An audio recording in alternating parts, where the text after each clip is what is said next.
বাসা বদলানো মানেই তো একগাদা ঝামেলা আর চিন্তা, তাই না? কিন্তু ভাবুন তো, যদি এমন কোনো উপায় থাকতো যাতে এই পুরো ব্যাপারটা একদম সহজ হয়ে যেত। আজকে আমরা ঠিক এমনই একটা সমাধান নিয়ে কথা বলবো, যেটা বাসা বদলের সব টেনশন দূর করে দেবে। ব্যাপারটা একটু ভেবে দেখুন তো। বাসা বদলের সব ঝক্কি ঝামেলা যদি এড়ানো যেত, মানে নতুন ফার্নিচার খোঁজার কোনো চাপ নেই, গ্যাস বিদ্যুতের লাইন নেওয়ার জন্য দৌড়াদৌড়ি নেই। এটা কিন্তু শুধু কথার কথা না, এটাই আমাদের আজকের আলোচনার মূল বিষয়। আচ্ছা, তাহলে প্রথমেই আসা যাক সেই পরিচিত সমস্যাগুলোর কথায়। এই সেকশনে আমরা দেখব কোন কোন কারণে বাসা বদলানোটা এত বড় একটা মাথা ব্যথার কারণ হয়ে দাঁড়ায়। একবার চিন্তা করুন, নতুন ফার্নিচার কেনা, জিনিসপত্র প্যাক করা, আবার সেগুলো আনপ্যাক করা, কি পরিমাণ খাটুনি! আর এর সাথে যদি যোগ হয় নতুন জায়গায় গ্যাস, বিদ্যুৎ, পানির কানেকশন নেওয়ার ঝামেলা, তাহলে তো কথাই নেই। একটা নতুন শুরুও তখন কেমন যেন একটা দুঃস্বপ্নের মতো মনে হয়। কিন্তু এই সব ঝামেলার মধ্যে একটা দারুণ সহজ সমাধান কিন্তু আছে। চলুন পরের অংশে দেখি কিভাবে এই চাপের ব্যাপারটা পুরোপুরি বদলে দেওয়া যায়। এই সমাধানটার নাম হল ফার্নিশড সার্ভিসড অ্যাপার্টমেন্ট। সহজ কথায় এটা একটা রেডিমেড বাসা, মানে সবকিছু আগে থেকেই গোছানো। ফার্নিচার থেকে শুরু করে যা যা দরকার সব, সাথে শুধু নিজের লাগেজটা নিয়ে এলেই হলো। আর এটা কিন্তু কোনো নির্দিষ্ট ধরনের মানুষের জন্য না। ধরুন কোনো কর্পোরেট প্রফেশনাল কোনো অ্যাসাইনমেন্টে এসেছেন, বা কোনো পরিবার তাদের নিজেদের বাড়িটা রেনোভেট করছে, অথবা চিকিৎসার জন্য কাউকে অন্য শহরে থাকতে হচ্ছে। এরকম নানা পরিস্থিতিতেই এটা একটা চমৎকার সমাধান হতে পারে। তো এখন আসা যাক আসল কথায়, এর সুবিধাগুলো কি কি। চলুন এবার একটু বিস্তারিত দেখি সার্ভিস ডিপার্টমেন্ট কেন অন্যান্য অপশনের চেয়ে অনেক দিক থেকে ভালো।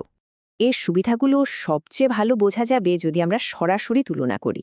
তাহলে চলুন একটা সার্ভিস ডিপার্টমেন্টের সাথে একটা সাধারণ হোটেল রুমের তুলনা করে দেখা যাক।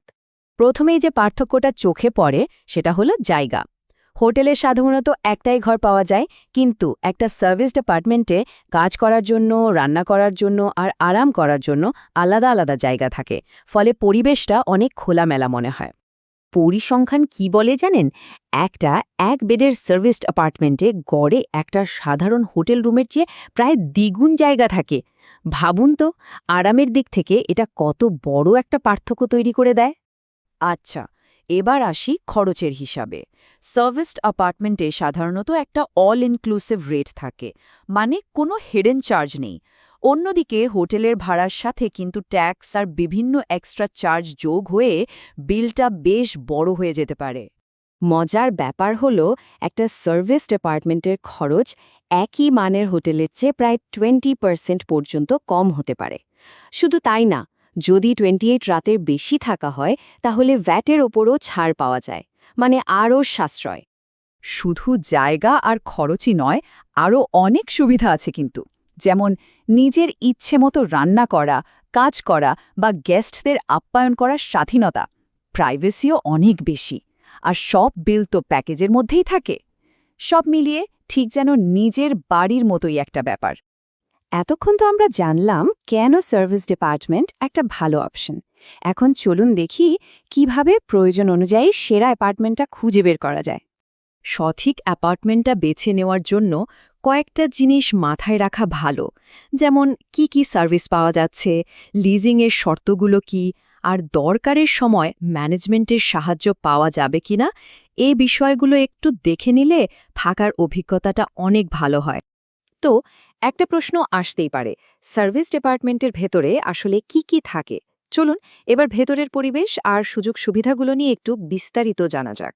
মানে একটা অ্যাপার্টমেন্টে ঢোকার সাথে সাথেই সেখানে ব্যবহারের জন্য কি কি পাওয়া যাবে।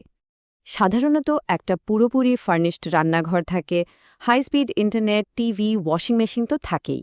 এমনকি তোয়ালে, বিছানার চাদরের মতো ছোটখাটো কিন্তু জরুরি জিনিসগুলোও রেডি থাকে। শুধু জিনিসপত্র তো না, কিছু সার্ভিসও দরকার হয়, যেমন ধরুন ঘর পরিষ্কার করা বা সিকিউরিটির ব্যাপারটা, সেগুলোর কি ব্যবস্থা থাকে। হাউসকিপিং সার্ভিসটা সাধারণত সপ্তাহে একবার হয়, তবে এটা পাল্টানোও যায়।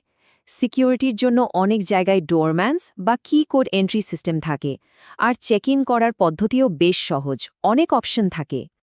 আসলে পুরো ব্যাপারটার মূল উদ্দেশ্য একটাই, আর সেটা হলো বাড়ির বাইরে থেকেও যেন বাড়ির মতোই একটা আরামদায়ক স্বাভাবিক জীবন কাটানো যায় সেই সুযোগটা করে দেয়া। তাহলে এই সবকিছু জানার পর পরবর্তী অস্থায়ী বাড়িটার কথা ভাবলে এখন কেমন ছবি চোখের সামনে আসছে? আশা করি সেখানে কোনো চাপ বা ঝামেলার ছবি নেই, আছে শুধু আরাম আর স্বাচ্ছন্দ্যের একটা অনুভূতি।